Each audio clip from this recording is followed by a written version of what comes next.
আসসালামু আলাইকুম। দোকানের মতো পারফেক্ট ম্যাঙ্গো বার যদি আপনি বাসায় বানিয়ে নিতে পারেন, তাহলে কেন আপনার আদরের শিশুকে দোকান থেকে ভেজালযুক্ত ম্যাঙ্গো বার কিনে খাওয়াবেন?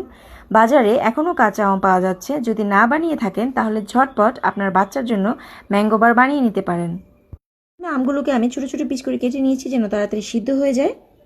এর মধ্যে কোনো রকম পানি ইউজ করা যাবে না, বেশি করে চিনি দিতে হবে। চিনির পানির মধ্যেই এটা ভালো করে সিদ্ধ হয়ে যাবে।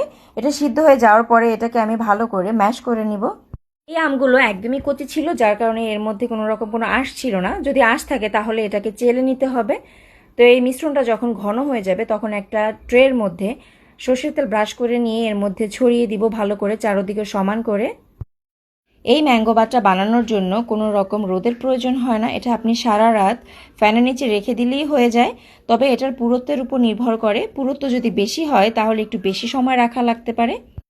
আমি মোটামুটি সারা দিন আর সারা রাত রেখেছিলাম, তাতেই হয়ে গিয়েছে আলহামদুলিল্লাহ। এবারে আমি আমার পছন্দ মতো শেপ দিয়ে আমি এটাকে কেটে নিয়েছি। একদম দোকানের মতো হয়েছিল আর খেতে মাশাআল্লাহ অনেক টেস্টি হয়েছিল। বাচ্চাদের জন্য বানিয়েছি তাই আমি কোনো রকম কোনো মশলা ইউজ করিনি। ভিডিওটি ভালো লাগলে আমার পেজটাকে ফলো করে দিবেন।